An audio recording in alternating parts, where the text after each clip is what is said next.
Anyways, I could see you looking at a lot of the old photos. This is a picture of me and my crew. So yeah, and of course I'm using the Pulsar. You gotta try everything out and learn how to use them because you could always put them in your song for creative effects. So this is what's giving us the side wave, where it's moving side by side. If you listen to the drums, you notice they're not one way at all. They're moving, they're in motion. So that is pretty much just the hi hats. So I'm definitely putting them through a lot of process here. And seems like I did a lot um, in just the intro of the actual raw track. So, um, and as you can see here, this is where it's plugged in, the output. So we have that there. We have the bass. I'm killing it in the bass. You can see here. We got tons and tons of process here. So I'm obviously getting the bass from the subtractor here. And, uh, once I played the bass and I like the bass, I start to shape it. And as you can see here, we're using a lot of process here. So obviously we have this here, which is our Max bass. Yeah, so I'm using this for the harmonics to allow a lot of the sub and a lot of the upper harmonics to live. So the song has a lot of bass. You might not hear it really well in these speakers, but I guarantee you it has a lot of bass. And also, the next process we're putting it through is the classic um,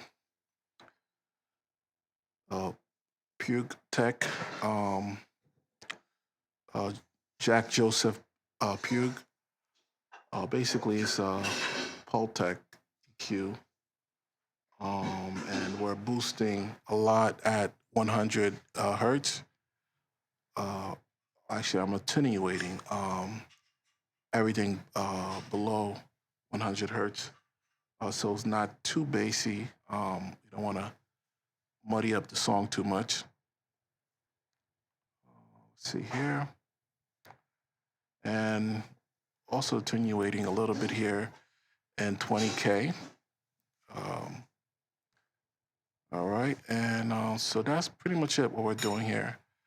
The next thing we're doing on the bass is we're passing it through R bass. So the wave R bass is great to give you shape that tone that you're looking for on your bass. And yeah, this is the beauty of recording from your home studio. You get all kinds of interruptions, but hey, this is free, so you got to get what you get. So, anyways, um, yeah, this is really crazy right now. Yeah, mom just got a call, so I guess I better just go on because clearly we're live and there's a phone call. So we're just gonna have to continue the show, ladies and gentlemen. So uh, welcome, BDC Records. Top quality all the way. All right, so check this out. We're using our bass to obviously shape the bass, give it that tone. And as you can see, got the 62 frequency here to help bring it to your car, like your iPhone speakers, and help it cut through your laptop speakers. So that's what we're using the R bass to do. And then the next thing I'm doing here is I'm using another compressor. I'm using the R bass compressor, and as you could see, I'm just trying to control the bass. So, all right. So the next thing we have here is another compressor, and I'm not really doing much here. I'm just trying to see if I could, give it that attack. So that's what it is. And then the next thing I got here is EQ.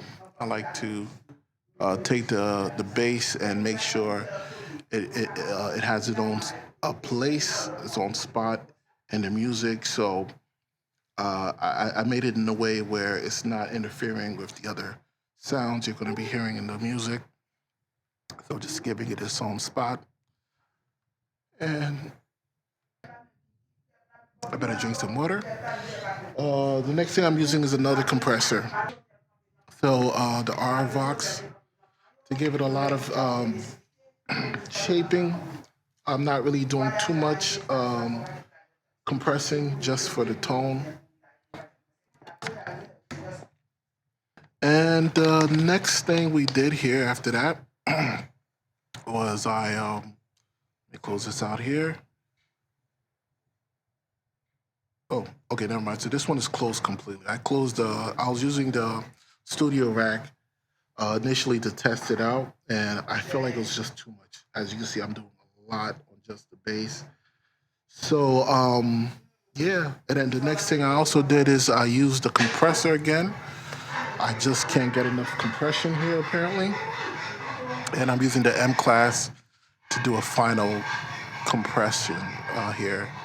So that's pretty much the bass here, and that is the bass for Stars, New Stars. Is the name of the song. And you have to say subscribe so you can see how I get to the other parts of the song. And besides, I want to make sure that whatever I teach you here, you could go and try it out yourself and make your music.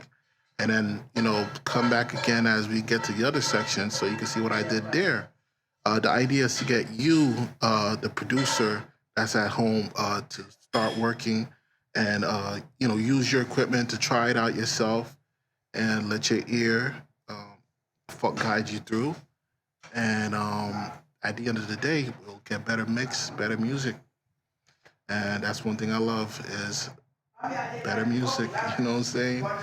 That's one thing you will find for sure here on this channel is better music. And so let's go ahead and start a new chapter here.